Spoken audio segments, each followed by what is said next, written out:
Shadi Hamid. Welcome to the podcast. Hi, Yascha. Thanks for having me. So Shadi, you're Muslim, you're an Egyptian American, you were in college during 9/11. For a long time, you were a critic and a skeptic about American power and American imperialism. And now, in the well timed moment of Trump's second presidency, you decided, I'm going to write a book defending the idea of American power. What made you change your mind? What is at the heart of a personal journey that made you go from seeing American power and America's influence in the world very critically to recognizing its moral shortcomings and limitations, but thinking that in the wake of American power, if it declined, worse things would await us? Yeah, well, I came of age post 9/11. I was a freshman in college when September 11th happened. It was 2 weeks into my time at Georgetown. I was living away from home for the first time. I was trying to figure out where I belonged. And like a lot of people in college, I found a lot of inspiration on the left side of the spectrum, and I was reading Noam Chomsky. He sort of became my foreign policy guru. But I think a lot of it does have to do with that particular post 9/11 moment where it seemed like America was doing a lot of bad things in the world. The Iraq War, of course, is paramount there. And I was very active in the anti-war movement. I was organizing, teach-ins and die-ins even on campus. A die-in is when you get a bunch of people to just lay on the ground as if they're dead. It's quite evocative and powerful. And I was one of those guys who was outside the White House with the signs. We even had a small little tent encampment for the full duration of the war. We made sure that one person was in the tent at any given moment. So that was before tent encampments were cool, though, So through all of You, that, you you lived in a tent before the tents were cool. right, exactly. So I think through all of that, like a lot of other people, I saw America as a force for bad. I saw America as a font of destruction and evil throughout the world, the kind of traditional socialist, left-wing, anti-imperialist approach. And I think there was some truth to that. America did have a terrible record in places like Latin America during the Cold War. I think it still has a terrible record in the Middle East, and that's something that I've been outspoken about for a long time, that we facilitated democratic transitions in other parts of the world after the end of the Cold War, except for the Middle East, and that continues to this day. So I'm not really here to whitewash America's sins, and I don't want people to perceive the book that way. Actually, a lot of the book documents America's sins in the third world. I think it's important to say that you can be a staunch patriot, but also be very self-critical about what America has done. Oftentimes, those two seem to be mutually exclusive, but I don't think they should be. And anyway, in terms of how I came to kind of have a deeper respect for America's role and the idea of American power, the Iraq War was also a key moment in that regard. So we were organizing, we were protesting the war. There was actually this single day of protest where millions of people across the globe had a coordinated day of protesting, which was a very powerful day as I remember it. And we And thought I that believe people, on that day, we're of a very similar generation, Shadi. I don't know whether you might be a year younger than me or a year older than me or something like that, but we're, I think, a very similar age. I was in college during the Iraq War too, and I was in the streets of London on what must have been that day, yeah, exactly. protesting with a few million people, against the impending war. Right, right. And we thought people power would be enough. And then I became quite disillusioned after the war happened because I wanted to ask myself, how could it have happened if all these people were against it in all these major capitals throughout the world? And one of the conclusions I reached was that you had something very different than people power. On the other side of it, you had a small group of ideologically committed neocons, and they were able to, in effect, capture the levers of power. They knew each other in grad school. They had an idea, and they were able to realize that by being in the government, not being on the outside looking in. And I thought to myself, I don't want to be on the outside looking in. I don't want to feel powerless. I want to actually think of ways that American power can be used for good. Because I started to see it as a fact. American power was a reality. It was only a question of who was actually going to wield it.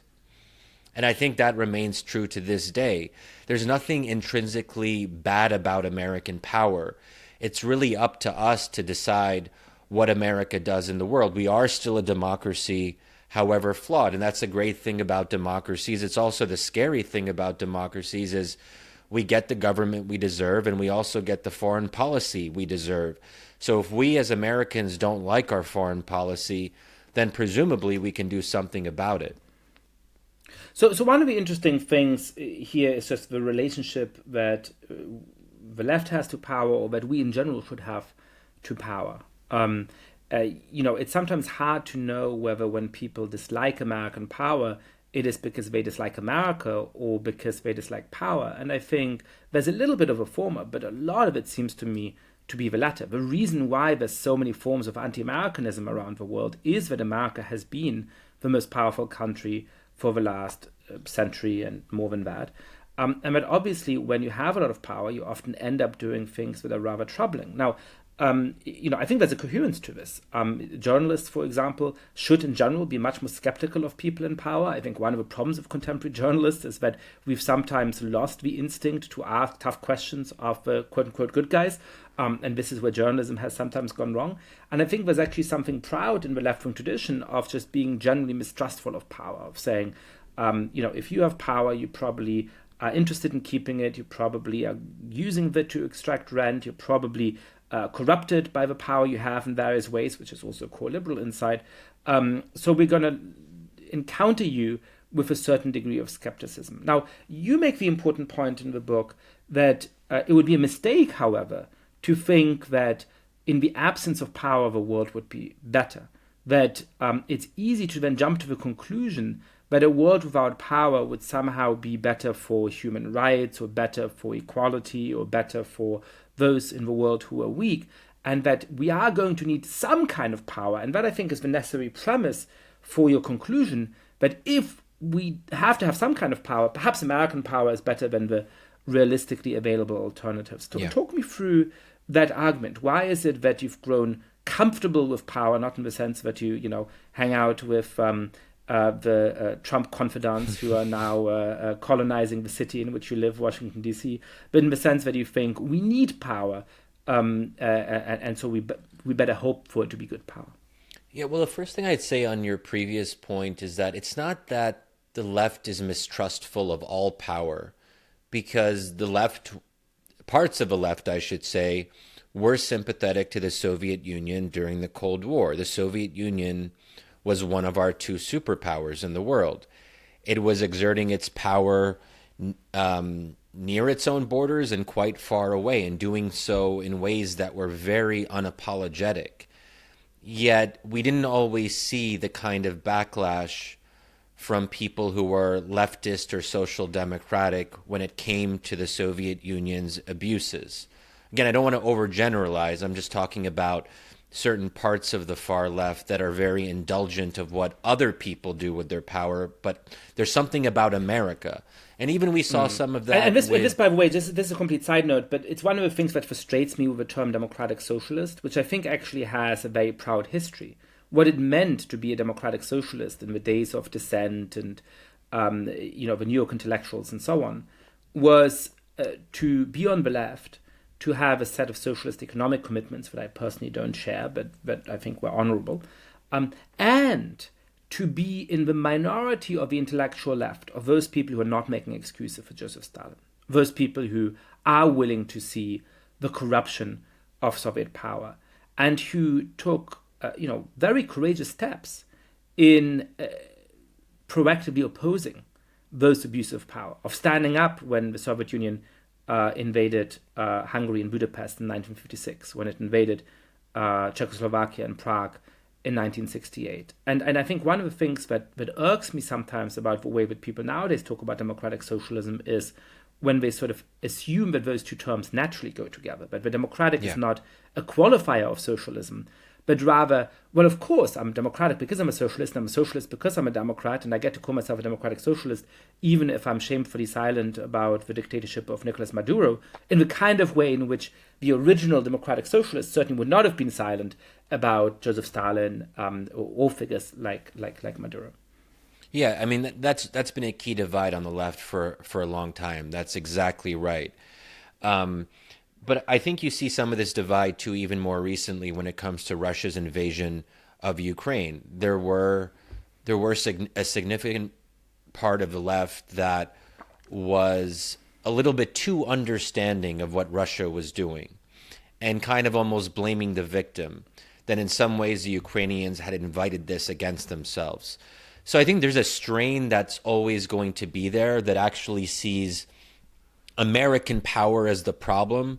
But when anti-imperialist, so-called anti-imperialist powers use power, then it's okay because it's against America. And that's one of the things I want to push back against, that we have to be self-aware that that's what's going on. And we have to be very careful because there is a certain degree of self-loathing and self-hatred that we see in some parts of the left. Actually, the polling on this is pretty clear. I was actually just looking at this again this morning just to make sure I wasn't imagining it. But according to Gallup, about 90% of Democrats in the early 2000s were either extremely or very proud to be American.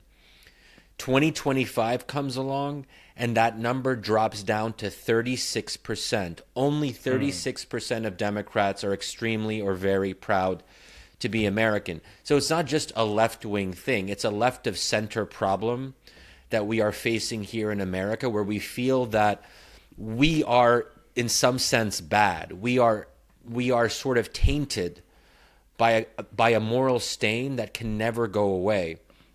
And in the book, I was struck by something like this at not at the level of popular opinion, but of high politics, in the meeting, I believe it was in Anchorage, between Tony Blinken and Jake Sullivan on the American side and the two top Chinese foreign policy officials. And it was the first big meeting between US and China officials in the Biden administration. And, the Chinese delegation started off with this incredible broadside, just attacking America in every way, all the bad things and all the evil things that America had done. And of course, I can understand that Blinken and Sullivan had organized this meeting and planned for it, and they were trying to get important things out of it, and they didn't want it to derail, and so they had incentives to soft pedal. I understand that. But amazingly, the response that they gave was not a rousing defense of America, saying, yes, we've gotten things wrong, but you know what, on the whole, our record is pretty decent, and it compares perfectly fine with the record of the PRC. But instead, their response was to say, well, yes, America is a really deeply flawed place, and all of these things are wrong. And that was really the main emphasis of what they were saying. It was still also much closer to the kind of peak woke era. But, at least we can criticize ourselves. And I think the ability of democracy to criticize ourselves is important, and you talk about that in the book, and that absolutely is one of the things that we should be proud of. But to reduce us just to that in that kind of way, and in a confrontation with a regime that has done very impressive things internally, and that I think is sometimes caricatured in the United States foreign policy discourse, but that certainly has committed its fair share of moral outrages, to sort of basically grant the moral high ground and say, yes, you're right, we're terrible in all of these ways, but at least we can criticize ourselves. I thought was really a quite striking testament to that left of center, certainly not far left. I mean, Blinken and Sullivan are both pretty moderate Democrats, but this kind of left of center squeamishness about it has polluted, I think, a lot of the Democratic Party. And there's a term that I use in the book that is actually coined by a British philosopher, Roger Scruton, oikophobia, which is the reverse of xenophobia. Xenophobia is the fear of what is strange or unfamiliar, the fear of what is foreign. Oikophobia is the fear of home and the fear of what is familiar to us. And I think that fear of home, or that fear of what is familiar, is actually something that is dangerous. again, it goes to this point that you can be self-critical without being self-loathing. To get to the other part of your question on coming to terms with power, I think for me, okay, I'll go in maybe some controversial territory here. There were things that George W. Bush did that actually made me realize that the U.S. is capable of being better. That even if it's done bad things in the Middle East for 60 years plus, there was that brief moment. It was called the Arab Spring, the first Arab Spring, which is now largely forgotten, in 2004, 2005, during the time of George W. Bush's freedom agenda. And for the first time in a long time, the U.S. was using its leverage, its military aid packages with countries like Egypt, and putting pressure on them to open up their political systems. And when I saw that, I saw a kind of alternative possibility that we could actually use our power as leverage and use it to push these governments, these autocratic allies, to alter their behavior. And that's still what I think we should do with autocratic allies, or even democratic allies who I think have done awful things. I mean, Israel during the Gaza war. I think the answer to that is we use American power to pressure Israel to change its behavior, not to say we're done with the Middle East and we're out and we cut Israel off entirely and leave it to its own devices. So I think there's a lot of ways you can think about power in that way, but power is a reality and someone's got to wield it. And this idea that if the U.S. just removes itself from the arena, that things will somehow magically become better, as if there aren't other competitive powers who will jump in and fill the void. And those competitive powers are autocrats. They're brutal to their own people. So why would we expect them to not be brutal to other peoples outside of their own borders? So I think it's just part of it is I've had to come to terms with this because there is no alternative to power. Power, as political scientists define it in a sort of basic sense, is the ability of A to get B to do something they might not otherwise do. That's just real life. We're always trying to get people to do things that they might not want to do. Even in our personal lives, we try to persuade people. We try to use soft power. And that's something I talk about a lot in the book, that it's not just hard power we're talking about. It's the powers of persuasion and soft power.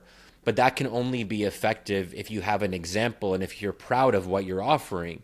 Because why should people follow our lead in terms of soft power if we have a lot of self-loathing and we're not even proud to be American? Yeah, I mean, on power, I want to make two basic points. The first is, for one, that really stands at the heart of a modern tradition of political thought and political theory, and which starts with the observations by Thomas Hobbes, that if you have no form of power, even domestically, you're not going to get the great harmony that some might imagine. You're going to get a lot of fear. In one slightly heterodox interpretation of Leviathan by Richard Tuck, what really motivates Hobbes is to help liberate us from fear. Because on his account, when you're in the state of nature without any state power, anything is threatening to you. And if your neighbor feels a little bit threatened, because everybody has reason to feel threatened, and they get a stick, you're going to see that as a potential attack on you. And you say, well, I better get a stick and I better attack them before they attack me, so that he doesn't come in the night and kill me. And so the reason why life is famously nasty, brutish, and short in the state of nature for Hobbes is not that he thinks human beings have a bad nature. It's not that he thinks there's something wrong with our character as humans. It's that he thinks that in a situation without any form of coercive power, you have a structural problem that is always going to lead to conflict. And of course, you can very easily then ramp that up to the global scale and say that without some kind of power that can impose rules and structure what happens in the world, you're going to get terrible wars like the one in Ukraine. You're going to get terrible forms of civil war like the one that's going on in Sudan. You're going to get state failure. You're going to get forms of ethnic cleansing and get genocides like in Rwanda and so on and so forth. And then the other point that you're making is, well, realistically, we live in a world in which if the United States completely retreats from a role in the world, we're not actually going to get complete absence of power. Somebody else is going to fill that vacuum. And the most likely candidates for that at the moment are Russia and China and perhaps some states like Iran and so on. And if you're doing a comparative analysis of which countries are likely to use the power in a more constrained and reasonable way, you might end up thinking that American power is better than those others. But that, I guess, is the next question here, which is why do you think that American power would actually end up or does fill that potential vacuum better than the countries that would rush in to fill the vacuum if America really did vacate it? I think part of it is that the way we use our power abroad is constrained by our democracy at home. So, for example, Americans concluded that they really didn't like the Iraq War, and so they started to vote accordingly. They voted for people who were more anti-war, namely people like Barack Obama. That George W. Bush lost popularity and had to shift course eventually and kind of rethink his Iraq strategy because he saw that domestic support was not as strong as it was previously.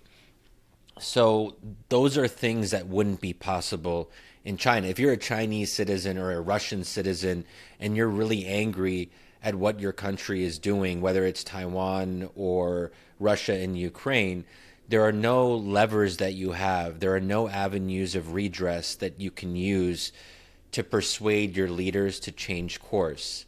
You have to rely on the will of the autocrat. And ultimately, it's one person in these countries who makes the final decision on questions of statecraft. And that's really a frightening thought. Just like ponder that for a moment, that there is no way to change these policies of Russia and China towards Taiwan or towards Ukraine. We are able to change our own policies. It doesn't mean we will. That part is still up to us, and we have to organize, participate, advocate. We have to be in the system, but we can try to persuade our leaders to change course on something that we disagree about. And there are a lot of examples of that happening. I mean, the very election of Donald Trump twice shows that people were fed up with the old establishment elite and how they were conducting themselves in matters of economics, but also in foreign policy. There was this bipartisan elite that people just got sick of. And the idea of a liberal world order that America was leading, Donald Trump came and said, hey, I don't care about that all that much. I'm going to have a much more transactional approach to foreign policy. And a growing number of Americans found that somewhat more appealing than the alternative. So we see a lot of examples of how American foreign policy changes. It's that ability to change that I think is at the heart of what makes American power better and also morally superior. I think there's something morally superior about democracy over autocracy. Maybe that's like an obvious thing to say, but I think also people sometimes hear me use words like morally superior and they get the ick about it, you know? But actually, we should feel that we're morally superior. It's our country, right? We believe that our country was founded on a certain moral mission. There are things to be proud of in terms of our commitment to certain unalienable rights and so forth. So I think that those are things that make me more comfortable with the idea of American power. First, it's my own country. And second, my own country stands on certain ideals that Russia and China don't and never will. Now, to play devil's advocate here, one thing that people in Iraq or in other countries around the world might say is, I don't care whether you could change your mind, right? I care about what you actually do. And if your country ends up taking decisions that actually are bad, that are using its tremendous power in the wrong way, then the fact that you could have chosen differently is called comfort. In fact, perhaps it makes it worse, right? You could choose differently, but you don't, right? You could vote for people who are not going to go on adventures in Iraq, but you do. Or perhaps you choose a candidate like George W. Bush in 2000, who actually sounded not exactly like an isolationist, but like somebody who wants to, focus more on domestic policy and be a compassionate conservative and has big plans for, educational reform, and perhaps he wants to privatize Social Security. He didn't run on a promise to invade Iraq, and when he does, so either people are voting for the wrong kind of candidates, or they're voting for candidates under false pretenses. But either way, if I'm sitting in Iraq in 2003, I want to come back to that in a moment. Isn't it a little bit cult comfort that America, in theory, could have done something different? It is cold comfort on one level, but it's also still the fact that when different peoples across the globe are struggling for their freedom or trying to defeat an occupation or end autocratic rule, they're appealing to America. They're asking if only America could step in and help our situation. They're not saying, China, Russia, where are you? Come and save us. They almost never say that. I mean, during the Syrian uprising, 2011 onwards, this was the recurrent theme of the Syrian opposition. America, where are you? We believe in you. We think that you can be better. We think that you can actually intervene now and stop our mass slaughter. And I remember in Tahrir Square during the Arab Spring in Egypt, people were holding on to Obama's every word because they understood that if Obama withdrew some support from Mubarak, the dictator, that would actually facilitate a transition, and ultimately it did. Now, Obama didn't continue supporting democracy in Egypt. That's a long story on its own. But at least there are these key moments where you see people calling on America's better angels, even more so than we do sometimes. It's almost as if they believe in us more than we believe in ourselves. Now, you're right that we don't always meet those expectations, but I think there is something powerful about the fact that we can and that we should. But I should also say America has done good things, including somewhat more recently. I mean, the first Gulf War, we ended the occupation of Kuwait. We ended the Bosnian genocide. We intervened too late, sure, but still at the end of the day, America was the only party that could stop what was happening to the Bosnian people. We, again, stopped the ethnic cleansing that was taking place in Kosovo in subsequent years. So I actually am one of the few people who still believes that the intervention in Libya was the right thing because there was an imminent mass slaughter and we had the opportunity to stop it, and it was the right thing to do. And I think Libya, for all of its civil conflict and the fact that it's doing pretty badly in a lot of ways, it's still preferable to what it would have been under the totalitarian autocracy of someone like Gaddafi. So I think that we just have to be a little bit more nuanced in how we look at the uses of American power. We can also look at the times America didn't use its power and how that didn't lead to better results, like Syria, for example. I was a staunch supporter of military intervention against the Assad regime.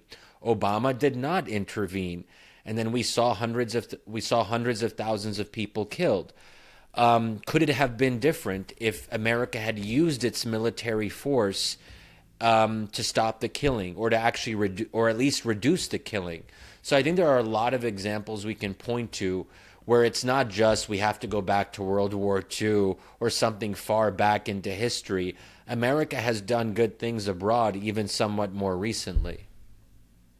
I mean, when it comes to the Middle East, what do you think are the lessons for American power? You can rerun the last 20 years and say that, America has kind of tried every type of approach. It's tried very robust intervention in Iraq.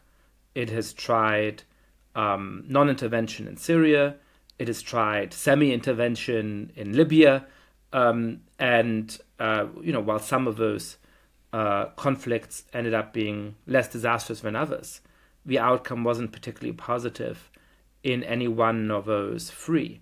Now, I think your point is well taken, but if America just left that power vacuum to others, things would probably go badly in other ways. And Syria is in large part an example of that. Russian intervention in 2015, yeah, a perfect example of what happened when America ceded the ground. Yeah. But so, I mean, one point is to say I'd rather have America have a power than Russia or China, and I think I broadly agree with that. But what does that mean for what America should actually do with its power? So I might disagree a bit that we've tried everything. As you know from my previous book, The Problem of Democracy, which I came on the pod for, that I don't believe we've ever fully tried the pro-democracy approach in the Middle East. We have for very brief moments. For 2004, 2005, like just about a year and a half. And then again, briefly during the Arab Spring, before we realized democracy is chaotic, we don't want to deal with it. Let's go back to the old dictators. I think that we just haven't stayed with it when it comes to seeing whether democracy could provide a better path in the Middle East. And some might say that, Shadi, you're not being realistic. Why, the U.S. isn't going to be able to stick with it if there's all this chaos and uncertainty. Maybe, maybe not. But I do believe there was an alternative, a kind of counterfactual history during the Arab Spring, and there were key decision points where the Obama administration could have acted quite differently, and they could have done so realistically. And so you're thinking, for example, just to make this more concrete, of a Muslim Brotherhood led government in Egypt after Tahrir Square, or what are the examples of where the U.S. could have put more trust in democracy? To have not greenlit the coup that happened in 2013 against the democratically elected Muslim Brotherhood-led government. And the U.S. was more involved in that than I think initial reports allowed for. And that's one of the things that, I've done a lot. I've focused a lot in my own kind of work and research and interviews with people who were with Obama and Secretary of Defense Hagel at key moments in the same room. And the U.S. did more than just turn a blind eye. I believe the U.S. made the coup possible and could have stopped it. So that's just one example.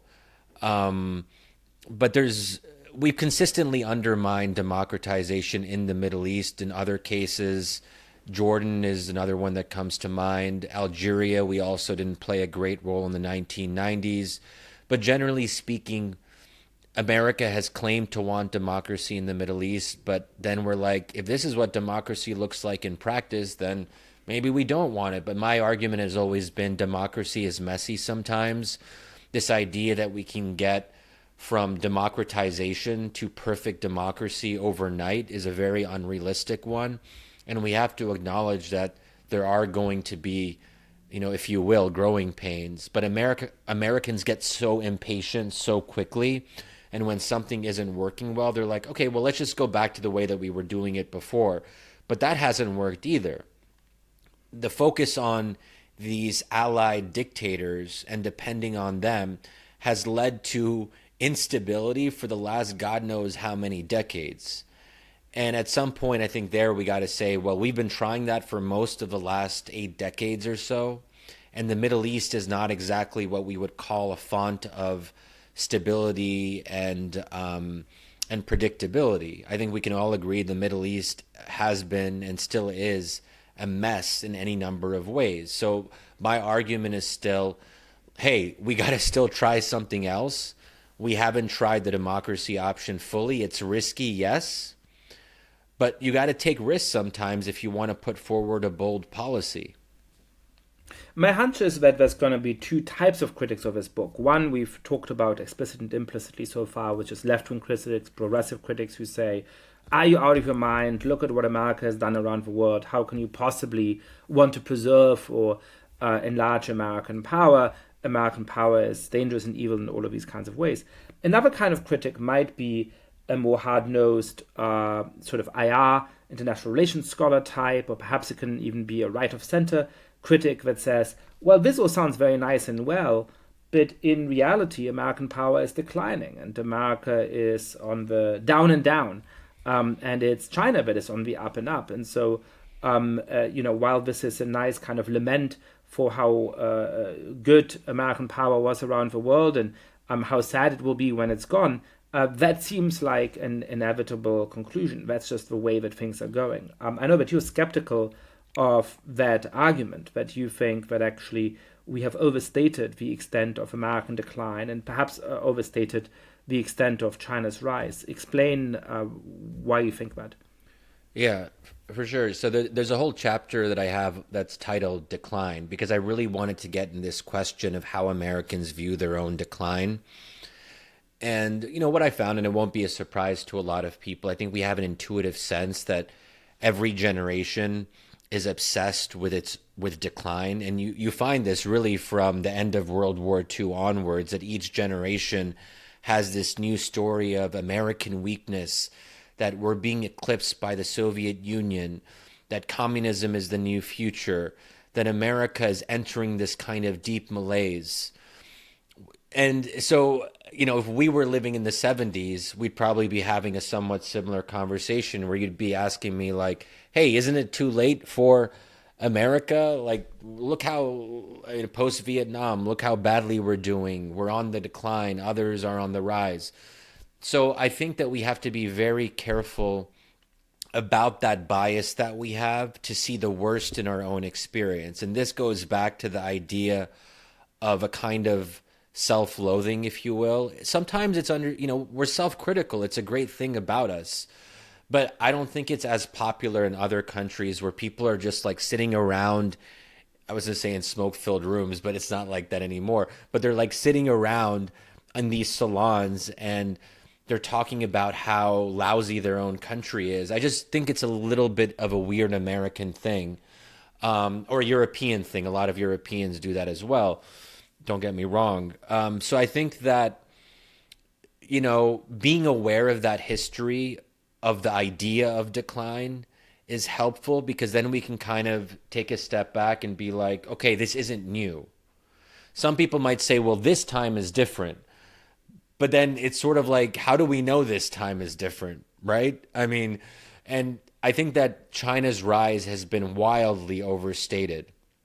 Wildly. And I lay out a case for why I think that is. If you look at the economic data and other metrics in various ways, the picture of... So take us inside that case a little bit, because I think that is the key question here, right? When we're just talking about American decline, I think I'm inclined to agree with you. One of the striking things that I've discussed in the podcast with Larry Summers and with Martin Wolf and others is that America has barely lost any share in global GDP over the last 30 years, whereas Europe's share of global GDP has gone down a lot.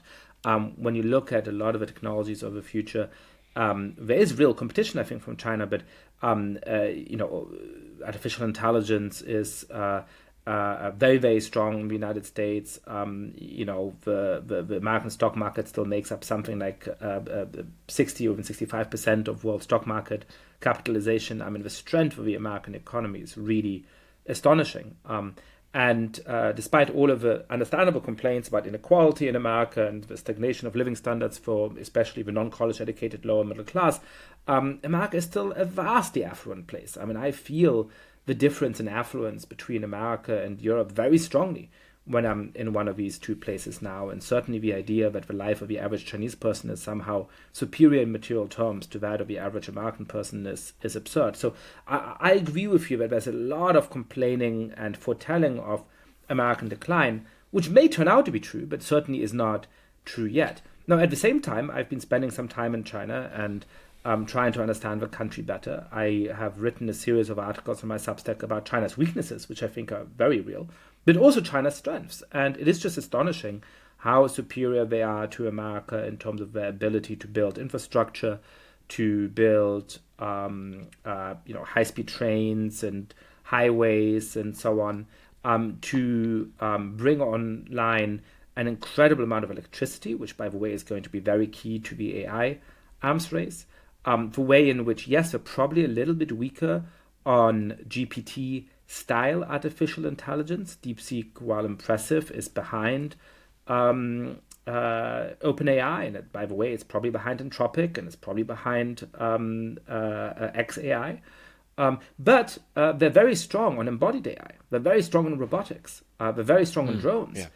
They're very strong on a bunch of things that may turn out to be more consequential even in the world of artificial intelligence.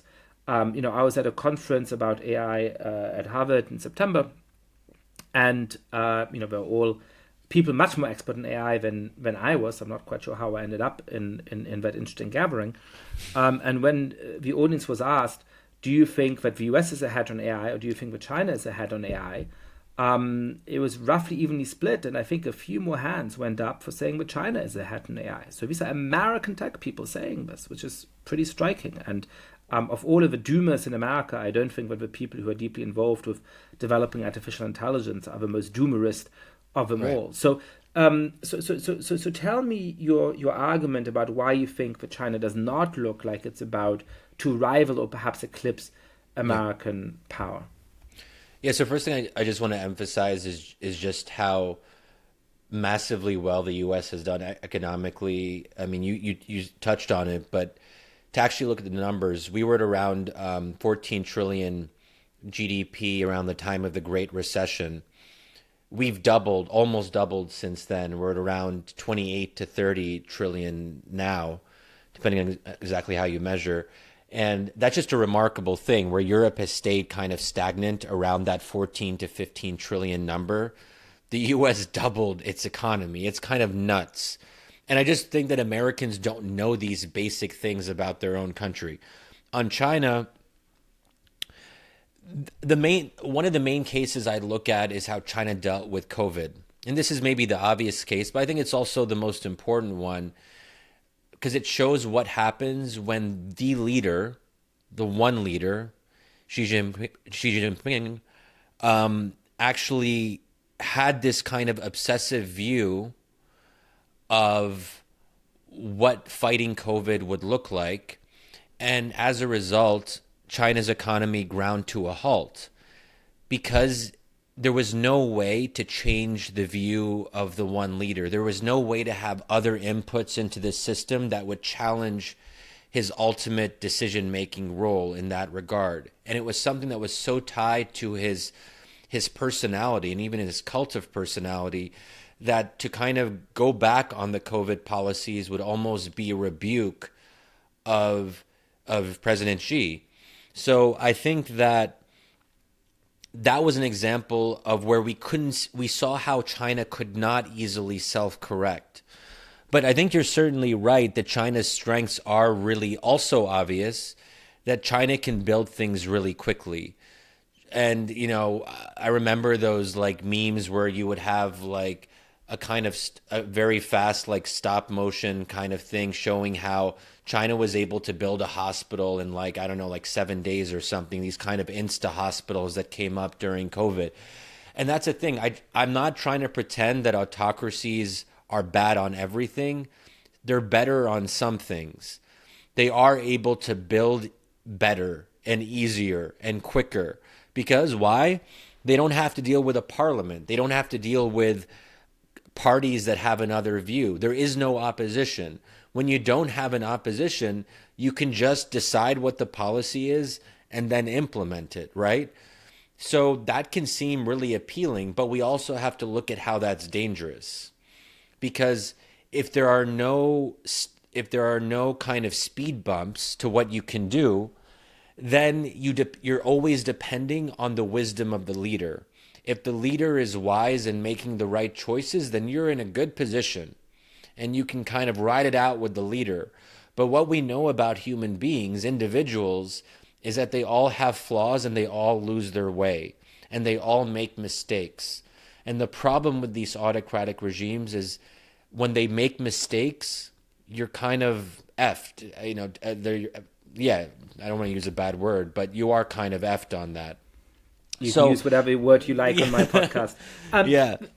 I mean, one way of thinking about the different scenarios here is, the very pessimistic scenario is that America is about to decline, disintegrate in a way that really is different from its previous history. And now, we don't want to exclude that. There's all kinds of empires, all kinds of great states that held enormous power for centuries or millennia, and then came apart at the seams. It was true for 80 years for the Soviet Union. It was true for centuries for the Holy Roman Empire. It was true for 1,000 years for the Ottoman Empire. It was true for some 1,500, 2,000 years for the Roman Republic and then the Roman Empire, right? So certainly we must recognize conceptually that despite American power having proven resilient for 250 years, there will probably come some moment when it declines. But I think I agree with you that I don't see the signs of an impending collapse of American power like that. It would be a very significant change from the trend of the last 200, 250 years. I think at some point in history that likely, surely will happen, but it's not clear to me why we should think that it's about to happen next year. Might, but not obvious to think why. Now, there's a different kind of reversal, though, which is that the post-1989 moment in which the United States really was a unipolar power, in which it was unrivaled by any other country in its influence on the world, was itself quite extraordinary. During the 19th century, the United States shared power with Britain and other very influential nations. During the second half of the 20th century, it shared power with the Soviet Union, which was in many ways a quite dysfunctional place, but one that both was, frankly, more dysfunctional and smaller than China is today. And so why shouldn't we think that this extraordinary unipolar moment is about to give away? But even if the United States is not about to enter the kind of era of decline that the true pessimists argue, this moment of exceptional American unipolar moment that both you and I grew up with may be given away. And that doesn't require some sort of extraordinary reversal of trends. That can be cast as a kind of return to normality after the strange aberration of the post-1989 decades. Yeah, well, first of all, it's helpful to look at, as you mentioned, Yascha, the length of the longevity of other empires. The U.S. has only had unparalleled dominance for about 35 years. Now, if that's all we end up having in the broader sweep of history, we would have been one of the most short-lived empires or short-lived dominant empires in human history. I mean, usually really successful empires have a longer shelf life. So this idea that we only had 35 years that we could really say, hey, we were the best, I just think that it's very short-sighted when you look at things from a different perspective. The other thing I'd say, and this is actually at the heart of my argument, because other people have made the argument that China's rise is overstated. That's not something new. I'm not a China expert. I'm not going to pretend that I have like brand new insights on that. But what I do offer that I think is maybe a little bit different than other folks is I make an argument that China's system, and by extension other autocratic systems, are fundamentally misaligned with human nature. And because they are fundamentally misaligned with human nature, they cannot sustain themselves over the longer durée. That at some point you start to see the internal contradictions because God created us a certain way, and then you have these regimes that completely disregard that, and they treat people as subjects, as mere subjects to be dominated. That sounds to me for like a version of the argument that my esteemed colleague Francis Fukuyama has famously made in The End of History. I mean, I think other people, yeah, sure, that democracies are better in keeping with the realities of human nature. And also, I think this is something that presidents have talked about. So actually, JFK had a particular speech where he discussed this, I think, in a really powerful way, where he talked about the magic power. And for him, it's kind of clunky and a little bit, corny, but he talked about the magic power on our side is the desire of every human person to be free. And then he said, quote, "It is because I believe our system is more in keeping with the fundamentals of human nature that I believe we are ultimately going to be successful," end quote. So I think that it's something that is really core to the American project, that because we're a democracy, it means that we are fundamentally aligned with human nature, and that means something in policy terms. It's not just a nice sentiment. Governments that are more aligned with their people and with human nature are going to last longer than governments that are not aligned with human nature and the desires of their own people to be free. Now, this hinges a little bit on whether you agree with my premise on human nature. It also depends a little bit on whether you think Chinese people at some level have a deeper desire to have some degree of autonomy and agency over their own lives. I suppose reasonable people can disagree on that point. Yascha, I'm sure you'll have a view on that based on your travels to China. But I would just note that the common line when Westerners would go to the Soviet Union during the Cold War, they would say, "Oh, look, the Soviet people are actually doing pretty well. They seem to be happy. They have basic needs. They have good health care." There was this kind of, I think, tendency to not see what was really happening deeply underneath. And it's very hard to do that. It's very hard for any foreigner or really any Chinese person internally to be able to fully know what his or her fellow citizens actually believe in the deepest of their hearts. And that's what we have to be careful on. It turned out that people's commitment to the communist system in the Soviet Union was skin deep. It wasn't actually something that was deeply held. So it's possible we might see something similar in the Chinese case. But I'd be curious. Yeah, I mean, I've thought a lot about this, and I'm certainly not a China expert either. But from the time I've spent there, my impression is that,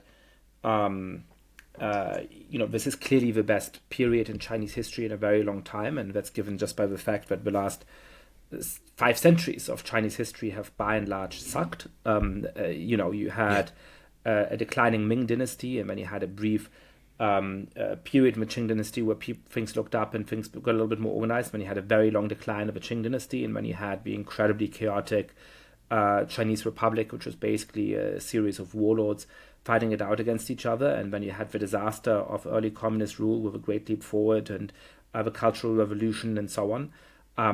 China is a society that has been incredibly poor for many centuries and is now going through a very rapid economic growth spurt. And so I think, and of course on the international stage, China was humiliated for centuries, particularly in the 19th and 20th centuries, but to some extent before that as well. And so, of course, a lot of Chinese people look at both how much more affluent they are than their parents or grandparents and at the increased standing of China in the world and say, something seems to be working and we're pretty grateful to the system that has delivered that. At the same time, I think a lot of people are very skeptical of the realities of China. They realize that there's a lot of corruption. They realize that they're cogs in a machine that is quite unforgiving and that doesn't really care about their well-being. They're quite critical and quite openly critical about the current leader.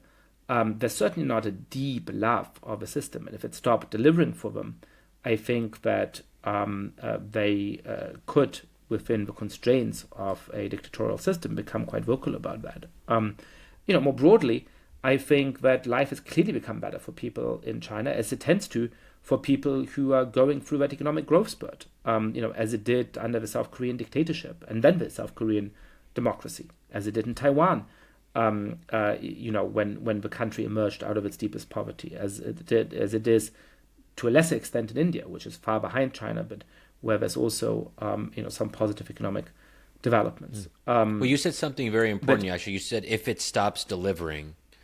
And this is the key. This is a key point that I think is really important. That the Chinese system and other autocratic systems depend on performance legitimacy. In other words, they are legitimate insofar as they deliver material goods to their own people. Our system and democratic systems more broadly do not depend, or at least they don't depend as much on performance legitimacy. Their legitimacy is tied to the consent of the governed.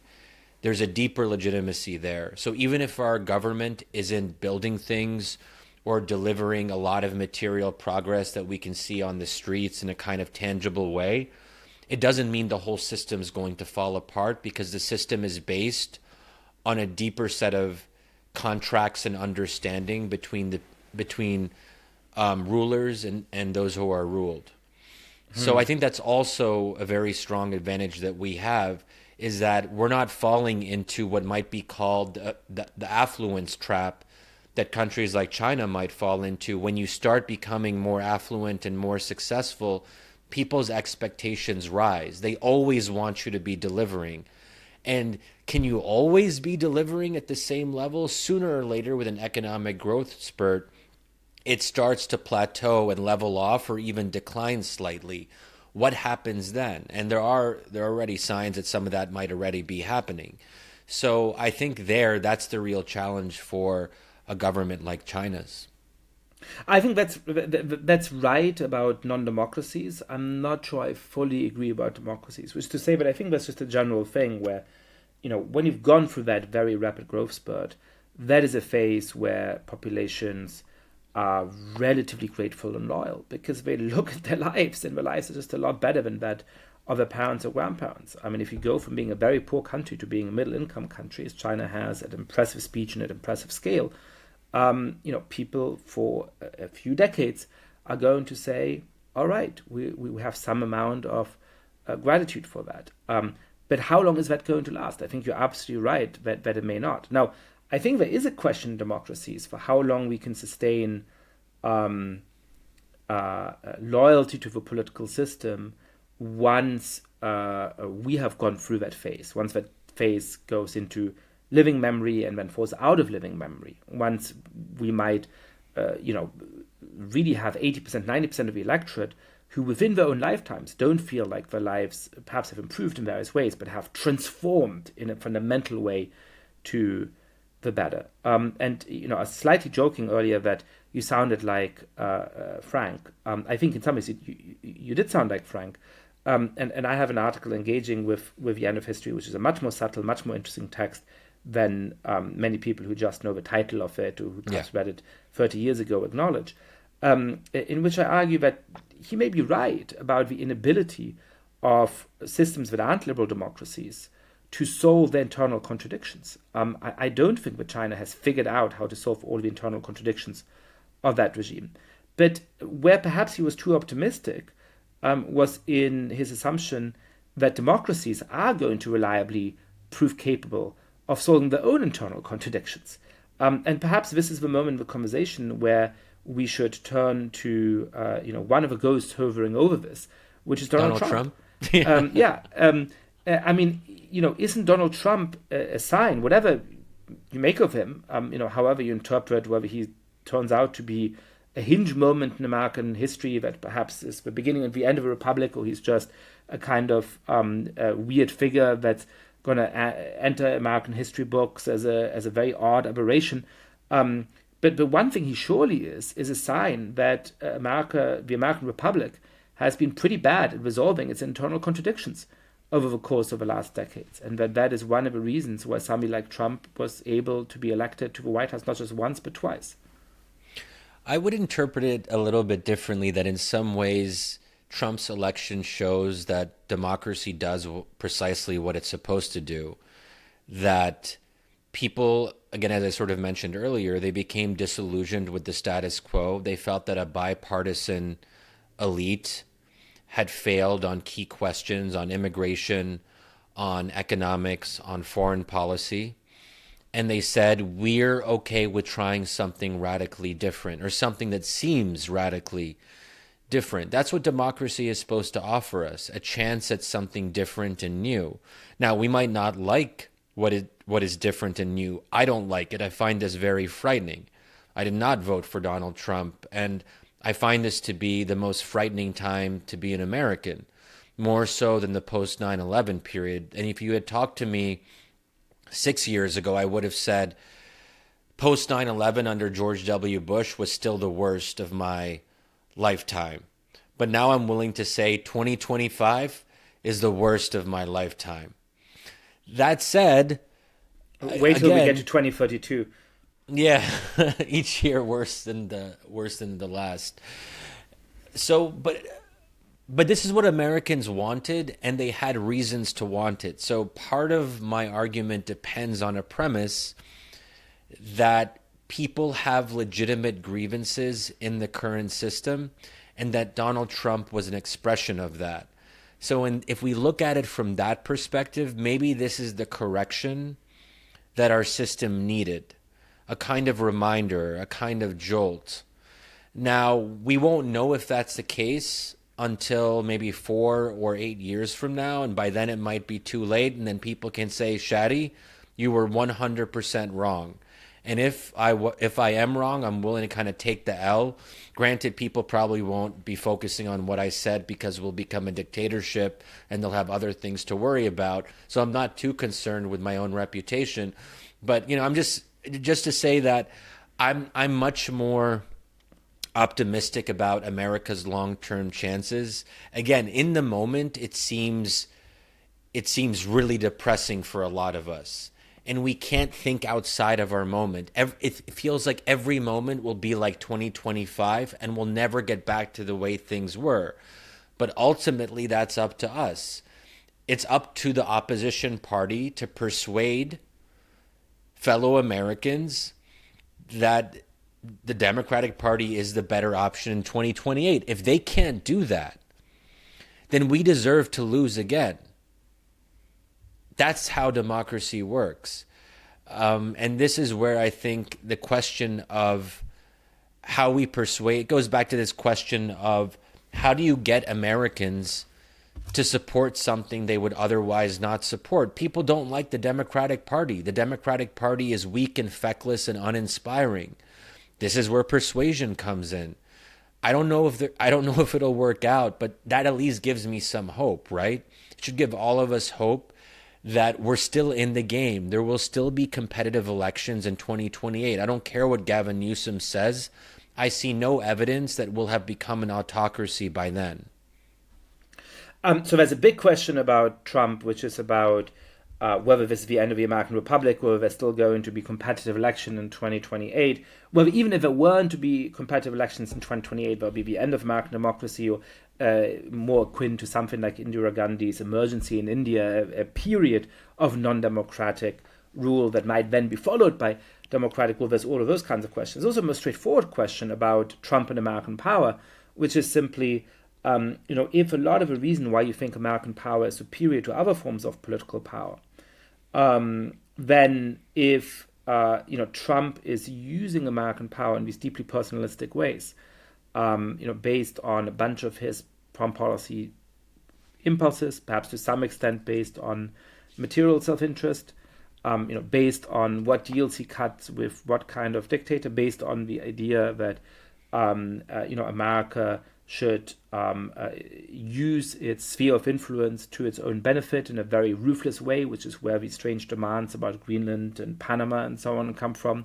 to not really be that interested in the fate of countries that are outside of America's sphere of influence, because perhaps implicitly those are part of Russia's or China's sphere of influence.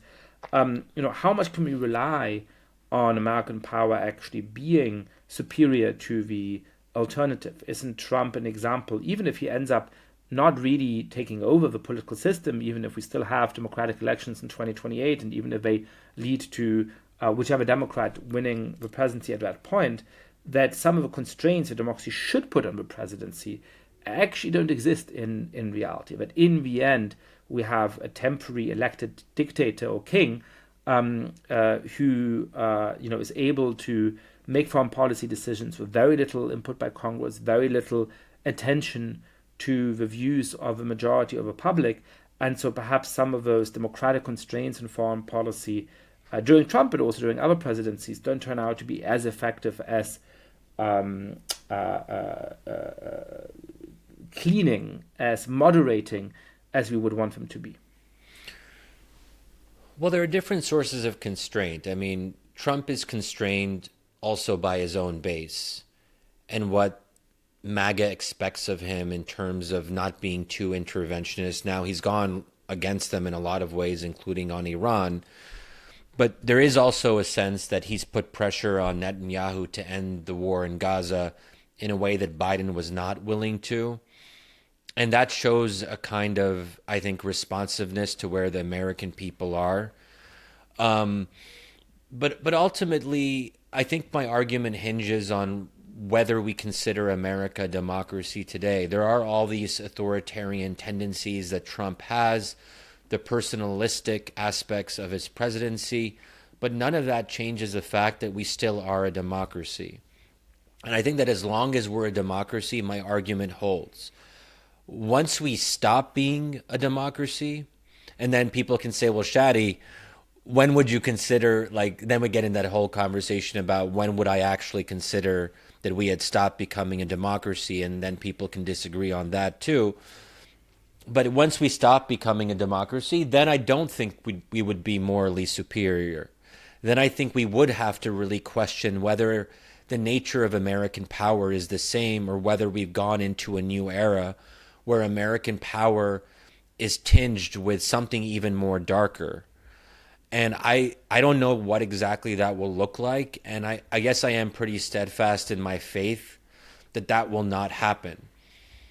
Now, I can't prove that, and I can't prove something that hasn't happened yet. And that's what makes it, I think, somewhat difficult to have these conversations about the future and about what Trump really represents. We are really in uncharted territory. And this is where I fall back onto a quintessential American faith. At some level, I don't really believe that we can become an autocracy. It is at some level a matter of faith. Well, because we wouldn't be America anymore. So it's kind of a tautological argument that I'm offering up here, and I know that people can poke holes in that. But when I think about America, I think about a democracy. If we were not democratic, we would become a new republic by a different name, a different historical understanding, and we would have to kind of put a line in the sand and say there was the American Republic that ran for a certain period of time, and then there's something new that Trump inaugurated, which is a different country in some fundamental sense. Well, one way of putting this, which goes very well together with a certain conception of civic nationalism, is that you're an American patriot and that you are in favor of American power. But what you mean by American power is the power of the American Republic. And if the American Republic ceased to exist, and if some country located on the territory of the United States came to be very powerful, but it no longer had the civic and constitutional ideals of the American Republic, then you might not have any special fondness for that form of political power, which I mean, I think there is a logic to that argument. I want to come back at the very end of our conversation to the Iraq War, because we talked about the way in which we were both shaped by the Iraq War in various ways. The fact that we both, you, I think, with more engagement and more organizing talent perhaps than I, participated in debates or in protests against the Iraq War.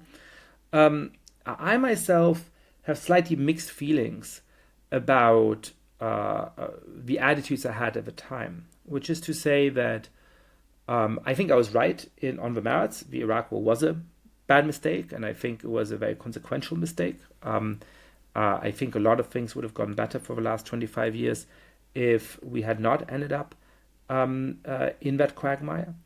But I also worry, and I don't have a great memory for exactly what arguments I would have made in 2003, but I worry that the arguments that led me to the right conclusions were in many ways the wrong ones.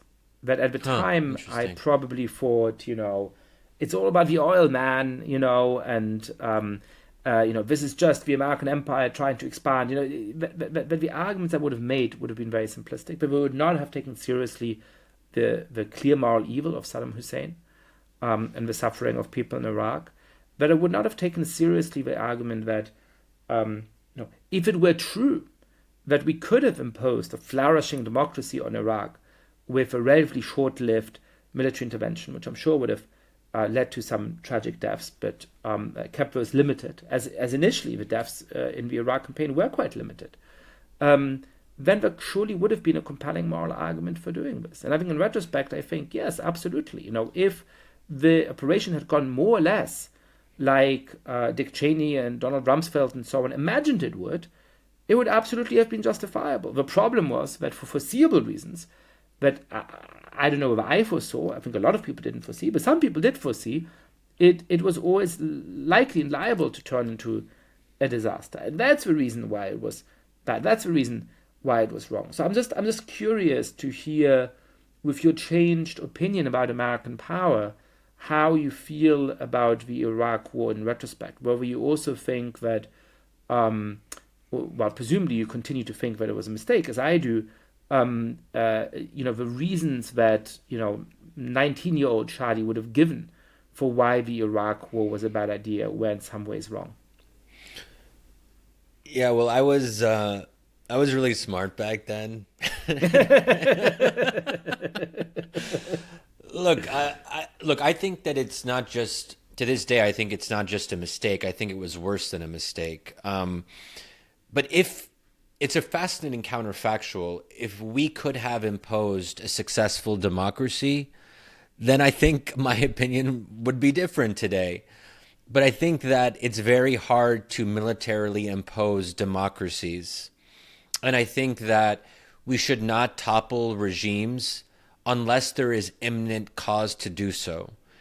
And the justification for Iraq was weapons of mass destruction, which turned out to be a souped up, largely made up sense of threat that was used to justify the war.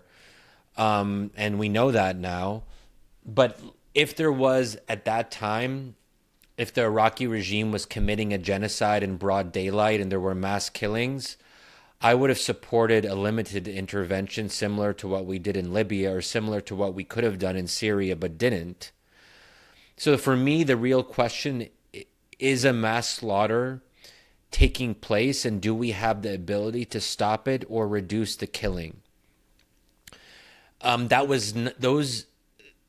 Those standards were not met at that time in Iraq. So I think we have to be, so my argument is not one for, let's just find all the dictatorships in the world and try to topple at least some of them if we can, because theoretically there's probably a few that we could topple relatively easy. But there is a lesson here that America doesn't always have the know-how and the ability to see through a post-war occupation or a post-war transition of power. We're not an empire in the traditional sense. We don't have a kind of imperial core that can actually manage that kind of work. So we should be very careful about the times that we intervene and the kind of expectations that we have for our intervention after the fact. Now, I will say, though, that do I think Iraq is better off now than it would have been under Saddam? Yes, I do think it's better off now. Iraq is one of two partial democracies in the Arab world right now, along with Lebanon. Iraqis actually have a say in their own future. Iraqis can actually vote for their own leaders and protest their own leaders. That might not sound like a lot, but it's a lot better than what they were experiencing under Saddam. But that doesn't justify the war, though. And I think oftentimes people will use the claim that Iraq is better off now to say that therefore retroactively justifies the war. I don't think it quite works in that way. So I think it's possible to hold those two positions in tension, and those are the two positions that I hold personally. Shadi Hamid, thanks so much for coming back on the podcast, and thank you for your interesting book. My pleasure, Yascha. Thanks for having me.